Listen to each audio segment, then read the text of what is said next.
Hello ladies and gentlemen, this is Blue Maxima and I'm here checking out Alone With You, a sci-fi romance adventure. Adventure's right. It's by Benjamin Rivers, the person who created Home, if you remember that game. It was a 1-hour narrative-driven exploratory experience. There wasn't much of a game there. And Alone With You is exactly the same way, more or less.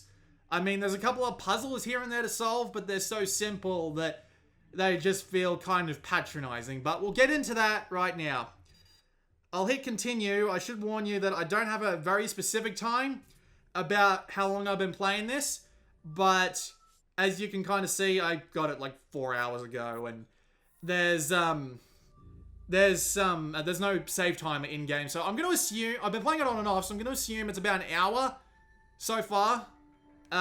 Maybe a bit more, maybe a bit less. Take that with a grain of salt. So, this is day 7 of day, shit, was it 15? I can't remember precisely, but the basic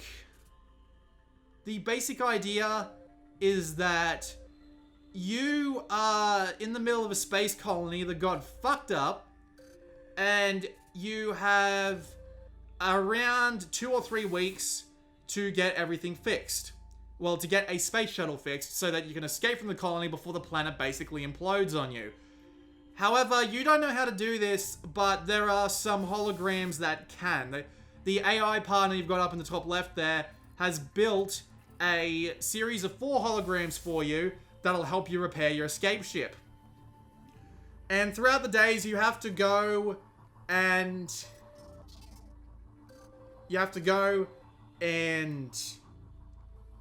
collect resources from different parts of the colony that you can get to get the hell out.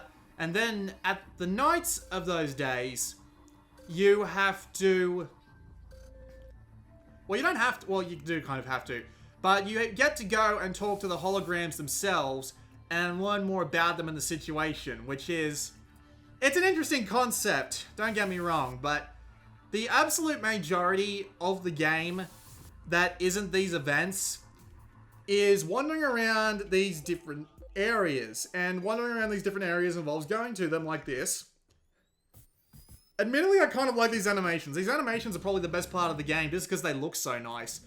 The guy's obviously quite talented in pixel art. If he rendered himself out to a more action-y sort of game, or even just something that, you know, isn't narratively driven, he'd probably do pretty well for himself in terms of retro stylings. But anyway, yeah. So the idea is that now that we're in a location, we have to go and find some use. Well, most of the mission objectives I've been doing at the moment literally been go into the tower, into the areas, and find specific things, right? But right now it looks like we're going to have to just wander around and see if we can figure out the problem. That seems to be... But the majority of these puzzles, quote unquote, are just go around, scan things like this, and read the text on screen,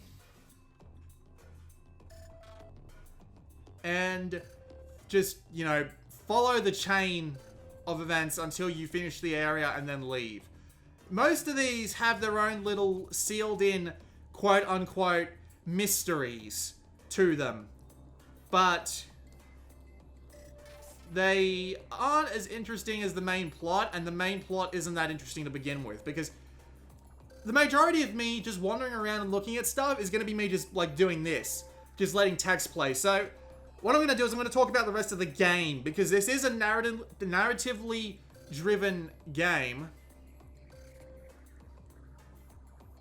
So, I'll try and focus on the story problems I have, because I have a list of points written down here, because I'm obviously not doing so well trying to do both of these things at once. So let me look at my notes now, and I can get talking about the problems with the actual with the story, because the game itself is, well, it is really self-explanatory, and it's not entirely, what's the word I'm looking for? It's just not entirely, well, good.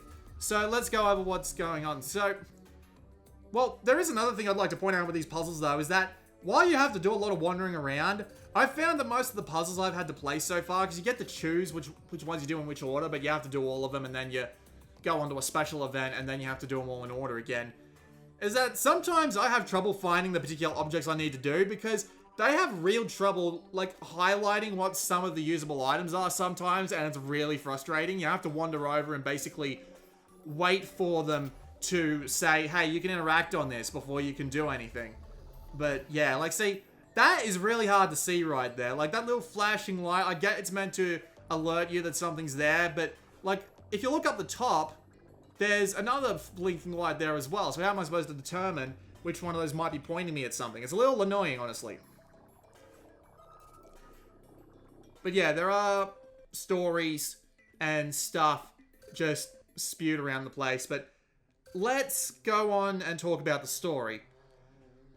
And most of the writing, honestly, it's rather generic and voiceless. I mean, I know these are two really big words for me to be using on a video of mine, but they really do feel kind of generic. I feel like the same person is reading me the entire text the whole time. It's unfortunate, because it's a pretty good idea, but the idea is that it's meant to be a science visual novel with romance in it. And considering that I've played through 7 days, I've met every character, and almost every character has felt exactly the same except for their very specific personality traits.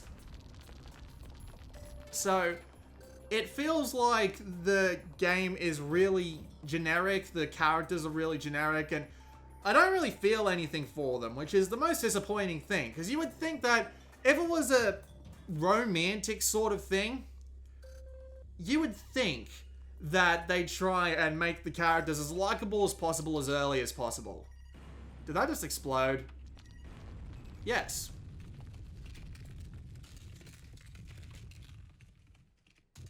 You would think that they'd try and make it blew up. It would try, you think they'd try to make the characters as likable as possible as soon as possible, but I've been playing for an hour and I don't really give a shit anymore.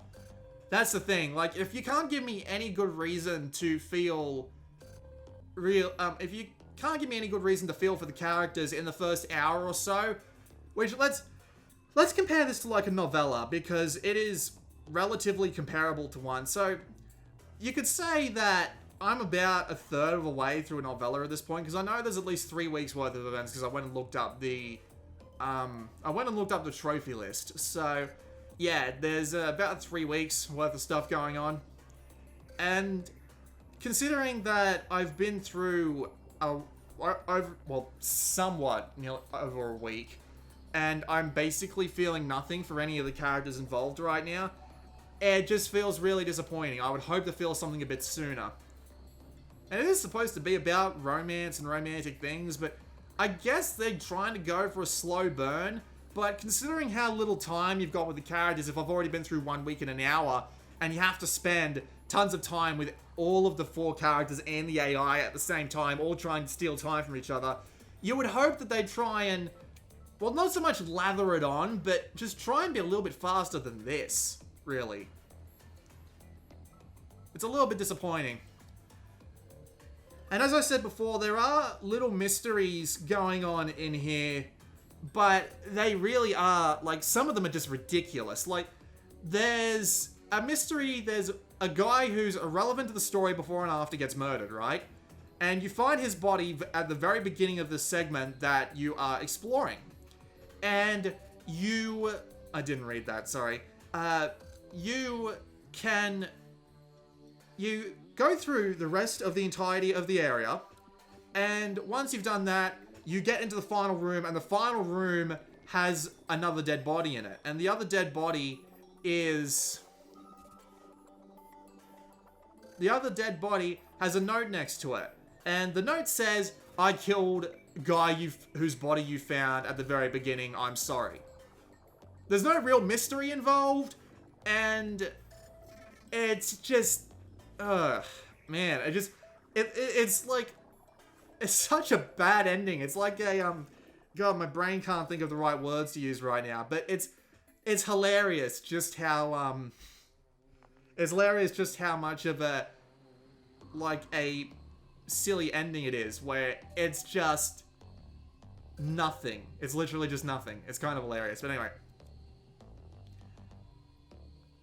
So, yeah, the writing's not that great. There's no actual, romance going on or even hints of it happening.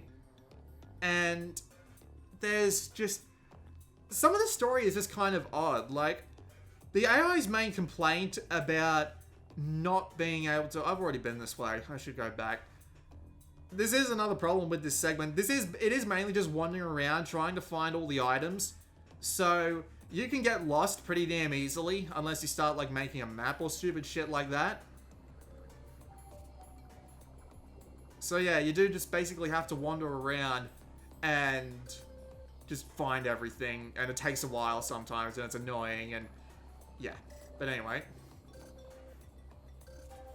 Okay, we found all the parts, so we get to go back, but... yeah, so, as I was saying, some of the story events are actually kind of odd and out of place. The AI's main complaint about not being able to, rebuild the ship by itself is that it doesn't have the data, but the holograms that have been made were recreated with the memories of the 4 people who know how to do it the best. And it's like, if you're holding the memories in your digital databanks, why can't you process the memories and find a way to repair the escape ship for me yourself, right? I mean, there might be a twist or something related to that, because I know I'm basically reading a book and judging its entire plot based off the first third of it, but... I mean, give me a break. It doesn't really make that much sense. And there's a couple of other things like that too, but they're much more minor than that, so I'll give it a little bit of a break on that. This honestly could have been a visual novel. Like, why wasn't this a visual novel? I don't understand why, honestly. It's just, they could have easily done, these little graphical effects here. Imagine if they did it, Zero Escape, Virtue's Last Reward, or not Zero Time Limit. Imagine if they did it like Virtue's Last Reward. It would have worked out a lot better. You wouldn't have these annoying, almost non-game things where you just have to wander around, find the right objects to continue on, and partake in mysteries, quote-unquote, that aren't really that mysterious. The whole plot of this game isn't really a mystery anyway. They kind of make up it's a mystery, you have to figure out what happened to the previous 4 guys. But at the same time, it's pretty obvious. There's no one here. Everybody else is dead. They're probably dead. There's no real mystery to it. It's just finding out what happened in the in-between. And I'm not really that interested in what happened in the in-between because the characters are so boring in the first place. I'll show you an overnight meeting and then we'll end the video off because this is basically what happens. We go and report the success to the AI core. Then they tell us to go to bed. Then when it's nighttime, we can get up and we can go have a talk with one of the people that are helping to repair the ship. Or should I say one of the holograms. There really is no gameplay here. It's literally just wander around, find the right objects, and then just head back to the thing. There are 2 things where you have to, find a password or something. And there's just... really, it's not that much of a game at all. So, it basically has to live and die on a story and its writing, but its writing isn't that interesting.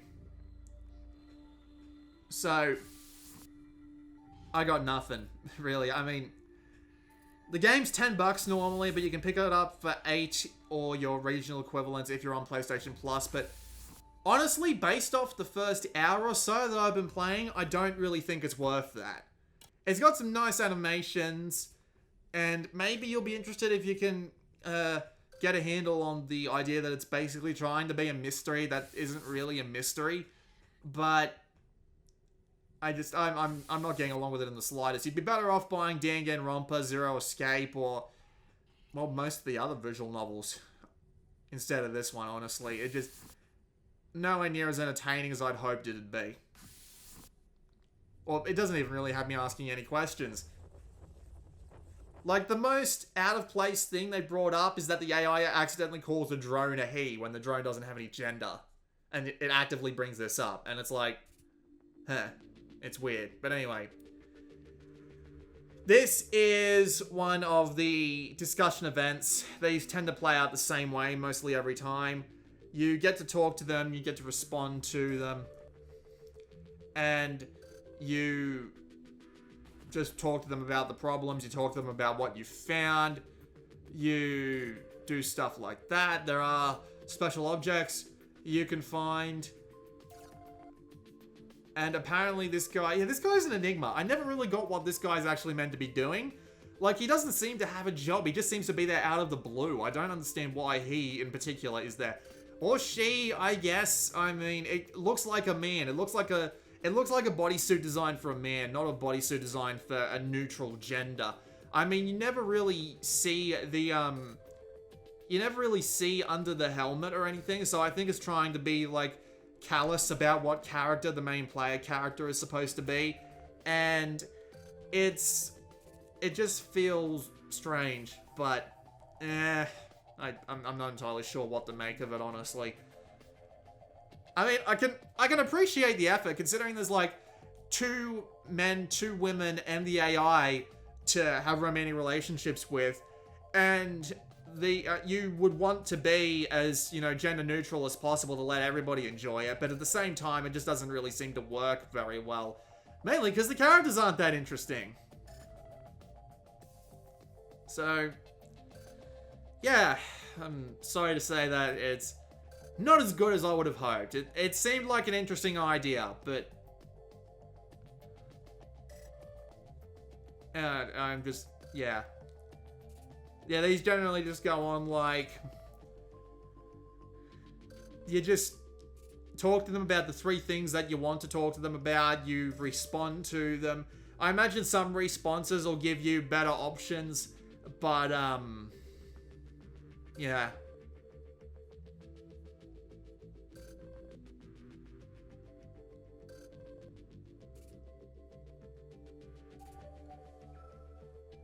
The music's alright, the graphics are alright.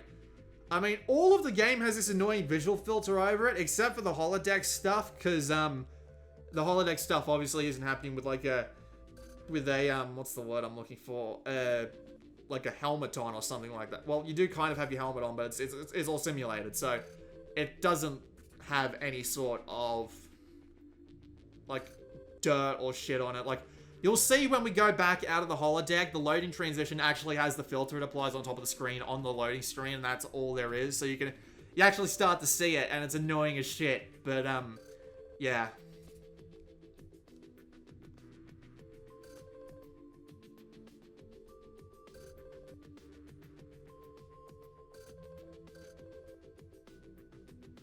So there's the filter again. You can see it on top of the screen. It just doesn't move. It doesn't do anything interesting. It doesn't even change over time. Like, if it changed over time, that would be an impressive little touch, but it doesn't appear to.